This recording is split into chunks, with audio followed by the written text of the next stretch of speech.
सबसे पहले सब्सक्राइब कर लीजिए हमारे channel entertainment with Moin Pathan को। दो चलिए दोस्तों शुरू करते हैं। हाउसफुल 5 रिव्यू। अक्षय रितेश के अलावा सब कुछ बेमजा किलर फिल्म ने ले ली कॉमेडी की जान। अक्षय कुमार की हाउसफुल 5 के टीजर, ट्रेलर और गानों को ठीक ठाक चर्चा मिली थी। अक्षय के साथ रितेश देशमुख, श्रेयस तलपड़े, चंकी पांडे, जॉनी लीवर और नाना पाटेकर जैसे कॉमेडी के उस्तादों के होने से जनता को इस फिल्म से काफ़ी उम्मीदें भी थीं। मगर क्या हाउसफुल 5 इन उम्मीदों पर खरी उतर पाए?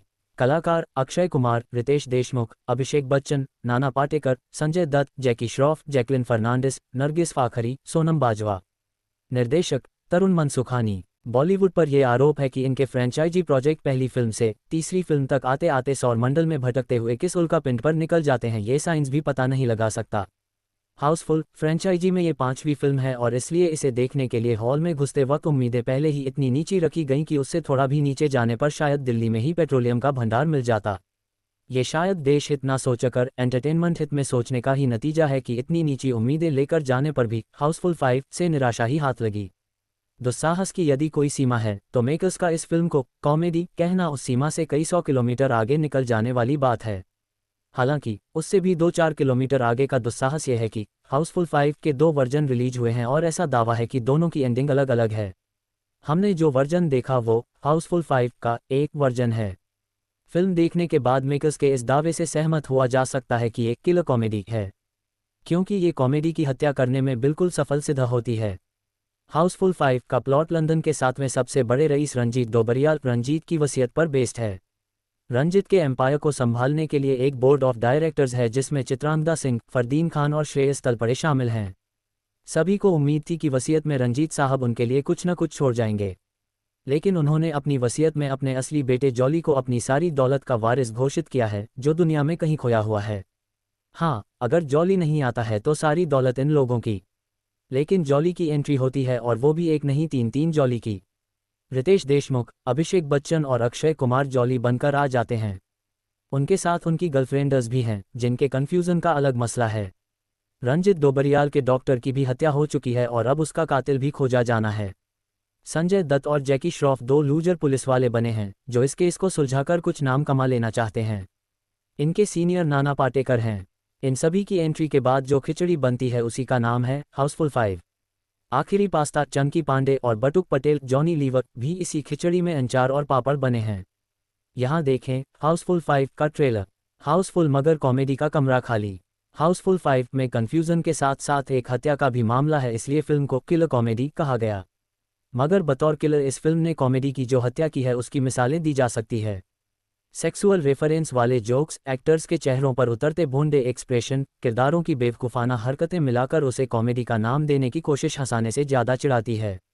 ये साफ पता लगता है कि राइटिंग में फ़नी सिचुएशंस नहीं लिखी गई हैं, बल्कि एक्टर्स को कहा गया है कि वो सीन में कुछ फ़नी करें। अक्षय कुमार और रितेश देशमुख कॉमेडी के 2 मंजे हुए खिलाड़ी हैं और हाउसफुल 5 में सिर्फ वही दोनों हैं जिनके कुछ रिएक्शन, कुछ बातें और कुछ एक्सप्रेशन फ़नी टाइप हैं। लगभग आधी फिल्म में ये दोनों भी एड़ी चोटी का जोर लगाकर कॉमेडी क्रिएट करने की कोशिश करते नजर आ रहे हैं। संजय दत्त, जैकी श्रॉफ और नाना पाटेकर जैसे दमदार एक्टर्स को जिस तरह वेस्ट किया गया है वैसा भगवान ना करे किसी एक्टर के साथ हो। जैकलिन फर्नांडिस, नरगिस फाखरी और सोनम बाजवा को ग्लैमरस कपड़े और सेक्सुअली इशारेबाजी वाले जुमलों के लिए इस्तेमाल किया गया है। फरदीन खान को देखकर ऐसा लगता है जैसे उन्हें कहा गया था कि उन्हें रेस फोर्ट में कास्ट किया जा रहा है।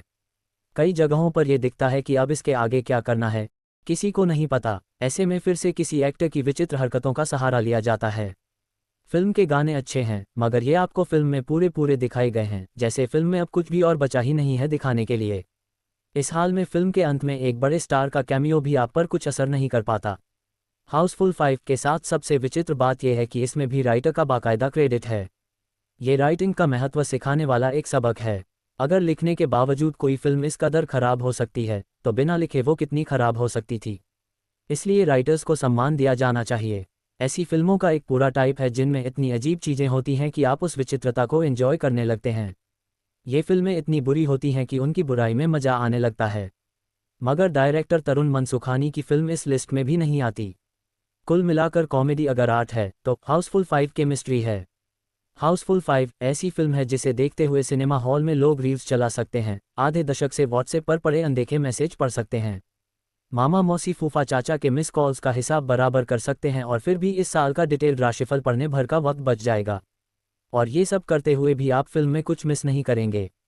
हाउसफुल 5 खत्म होने के बाद क्रेडिट्स के साथ जो बिहाइंड द सीन फुटेज दिखाई गई है वो पूरी फिल्म से ज़्यादा मज़ेदार है। बल्कि फिल्म देखने के बाद तो आप में वो स्टेमिना आ जाएगा कि आप 3 घंटे तक इसकी बिहाइंड द सीन फुटेज पूरी खुशी से एंजॉय कर लेंगे। हाउसफुल 5 देखने के बाद सबसे पहला काम ये सूझता है कि जल्दी से पहली हाउसफुल फिल्म देखी जाए ताकि कुछ पाप धुलें। दोस्तों कैसी लगी आज की वीडियो? उम्मीद है बहुत अच्छी लगी होगी। चैनल को सब्सक्राइब करें और बेल आइकॉन का बटन जरूर प्रेस करें ताकि सबसे पहले मूवीज़ का नोटिफिकेशन आपके पास हो। धन्यवाद and thanks for watching my video.